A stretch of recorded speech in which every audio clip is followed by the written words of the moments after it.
Hi, fourth grade. Today we're going to be learning how to paraphrase. That is the goal of today's lesson. So the first thing we need to know is, what does it mean to paraphrase? Well, when we paraphrase, it means to rewrite something you read or heard in your own words. So how do we do this? There are a couple of steps that we can follow. To paraphrase something, the first thing we are going to do is to read the entire paragraph or section of the text. Once we've read it, we are going to think about the main points the author makes. So we're looking for the main points out of what we read.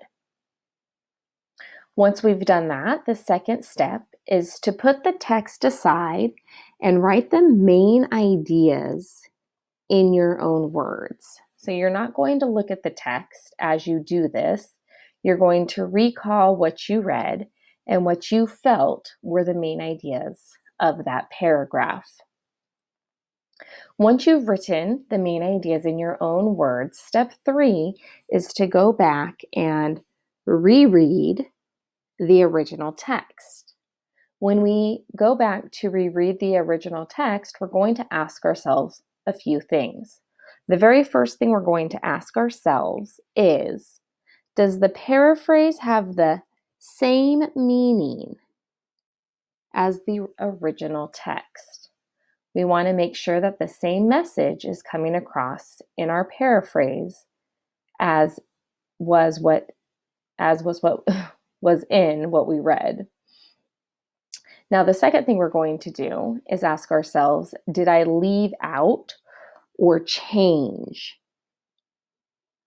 any of the important ideas? If you did, you can add them, or if you change them, you can adjust them to make sure that the meaning of your paragraph is coming through in your paraphrase. And then the last thing we're going to be looking for when we go back to our paraphrase is to ask the question, did I use any exact phrases or sentences from the original text? If I used an exact phrase or an exact sentence from that original text, I am going to have to put that in quotation marks because that was something somebody else said. I did not say it, so by putting it in quotes is giving ownership to whomever said it. Once we've reread the original text and asked ourselves those 3 questions, we're going to end our paraphrase with step 4, which is to make sure to give credit to the original author or speaker in your research report. We always want to give credit to whomever we gathered our information from. Okay, so now that we know how to paraphrase and what needs to be done, let's go ahead and do an example. So the first thing I am going to do is I'm going to read my entire paragraph at one time, and I'm going to be thinking about what are the main points. For this example, I'm going to be underlining them as I read, so go ahead and just follow along. What do you do when it's hot outdoors?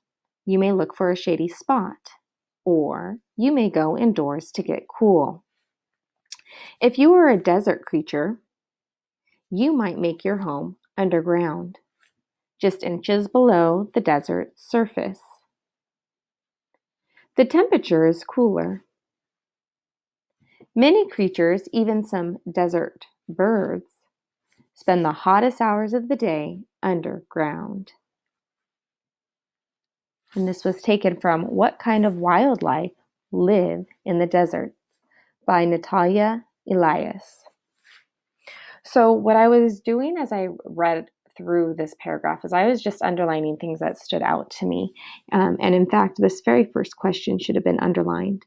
And so I know that it's talking about, what do the desert animals do when it gets hot outside? And I see that they went underground. So after reading this, I would set it aside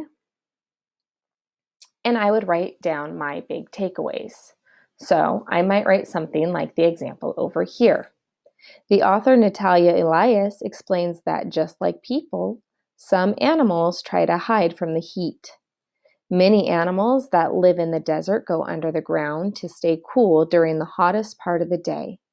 Even desert birds do this. So this is my paraphrase. These are the main ideas that I took away from the paragraph on the left. And so I'm going to go through this and I'm going to do my 3 questions that I want to ask myself for my paraphrase once I've written it. And my first question was, does the paraphrase have the same meaning as the original text? Well, I believe so. It's talking about the heat in the desert and how animals like to go underground to stay cool during the hottest parts of the day, and that even desert birds do it. So I feel like I've gotten the main idea from the original text very well over here. So then my next question I'm going to ask myself is, did I leave out or change any of the important ideas? And I would say, no, I don't think I did. I think I got all my main ideas: desert creatures going underground,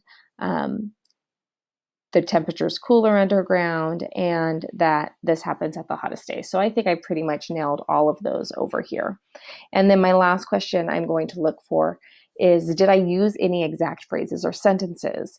And as I read through this, there was nothing that was word for word the same over here. Therefore, I don't need to put any quotations because I didn't copy anything that the author said in the original text.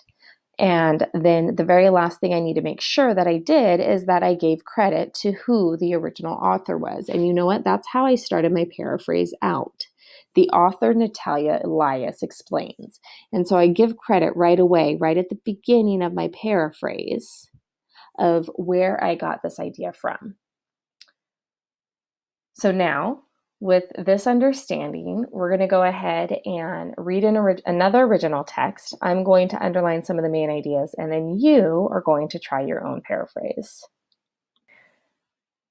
Okay, so now it's your turn to practice paraphrasing. Remember, paraphrasing means taking an idea that you read and writing it in your own words without copying the words exactly. If you want to use someone else's exact words, you must put the words inside quotation marks. So let's go ahead and get started. I'm going to read this quote with you and underline some of the main ideas that are standing out to me. And then you are going to try to paraphrase on your own. So let's go ahead and begin. While their work may only last until the next tide takes it away, sand artists create elaborate sculptures on the beach using rocks and sand. Environmental artists often create artwork that becomes part of a park or garden.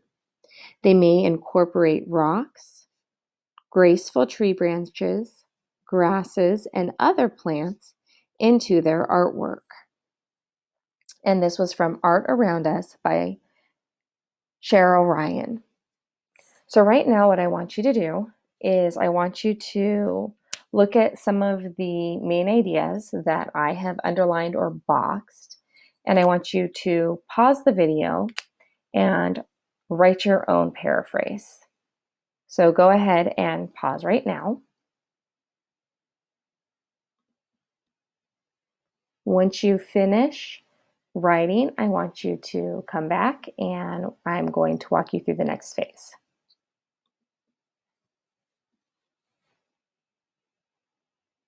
Okay, so you should have your paraphrase written now.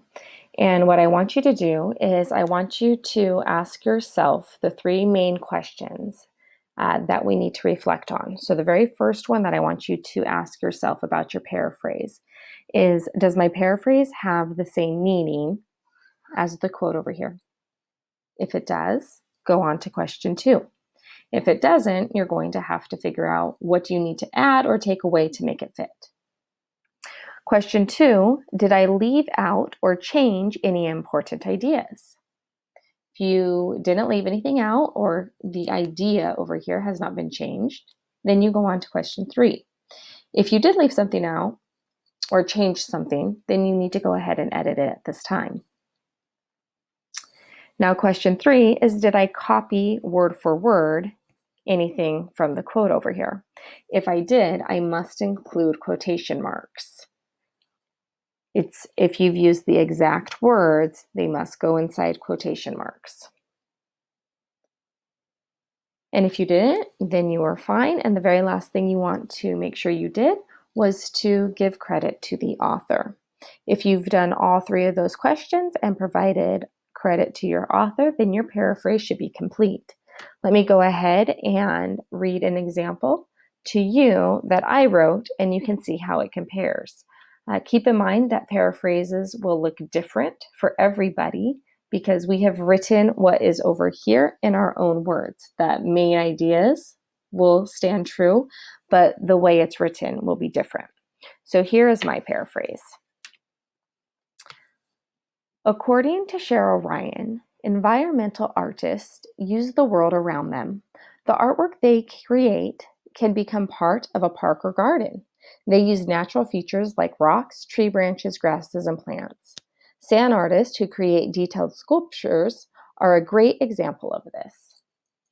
And this is my paraphrase to what was written over here. All right, now it is your turn to try this completely on your own. And you are going to read our final quote right here.